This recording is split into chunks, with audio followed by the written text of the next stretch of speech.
What's up everyone, I'm Twisted. The second act of this season is about to start, and so there's a bunch of new lore coming soon. But as we wait for that, we got a brand new devlog and a bunch of videos from content creators about what will come in the new act. In a devlog we get a teaser for what I assume is a new cinematic, and it seems like my theories were right. Yunara's shrine was indeed in the mountain, and it was indeed transported to the spirit realm, leaving this huge hole behind. Here we can see this part of the mountain and the shrine returning to Ionia. We're yet to get confirmation that this shrine was where the Darkin Glaive was hidden, but I'm still very confident that's the case. We then see Shen fighting this spirit with another similar one in the back. Not sure what these are, and as much as I want to say that they are tied to the Darkin, we do see Morgana's statue here before we transition to Shen's fight with the spirit. And the spirit's face does seem to match the mask that appears in the VFX of the Morgana skin, so probably not Darkin related. We get a brand new lore tidbit, as Riot Pablo says that the massive bloom of spirit blossom flowers is called Wyldbloom in Ionia. You might think this Wyldbloom is what we see in the teaser, the flowers blooming rapidly everywhere when the shrine returns to the physical realm, but I think this might actually refer to how the spirit blossom flowers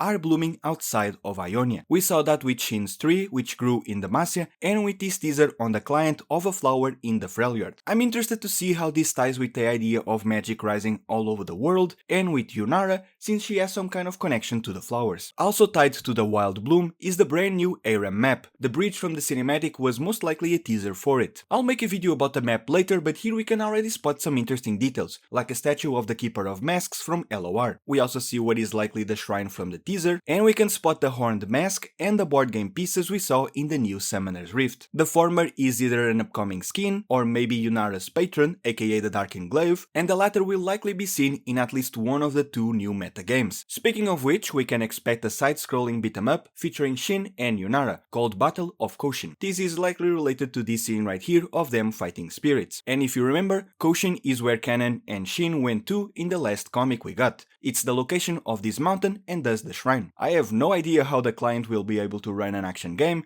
but I'm hyped for it nonetheless, especially since you don't have to grind league games to play it in full. I assume Morgana will play some kind of role in this game because of the spirits, but honestly I don't want to think about the lore implications of that right now. Moving on, we are also getting the Courtyard, a spiritual successor to Spirit Bounds, the visual novel from 2020. As expected, this won't be canon, but it might give us a bit more context about the folklore and myths of Ionia. And obviously, this time around, we'll get to befriend the brand new Spirit Blossom skins. There will also be Spirit Blossom Springs skins, which I'm not sure if they'll be like brand new skins or just variants, for example like the Pajama Guardians. Very curious as to what this is about. Regardless, the monkeys from the springs are probably what the monkey statues were hinting at, so I expect to see capybaras and maybe these creatures as well enjoying the hot springs. And finally, we also got some lore reveals from Necrit's video, which are very interesting. First, we get confirmation that the Noxin season takes place after Swain took over, but before the Triferix Council was formed, which we already assumed was the case. Here, I want to point out that while the Noxin season takes place before the Triferix Council, the Spirit Blossom season has to take place after. Unless they are retconning stuff, we know that Shen's story is likely taking place after the Mage Rebellion,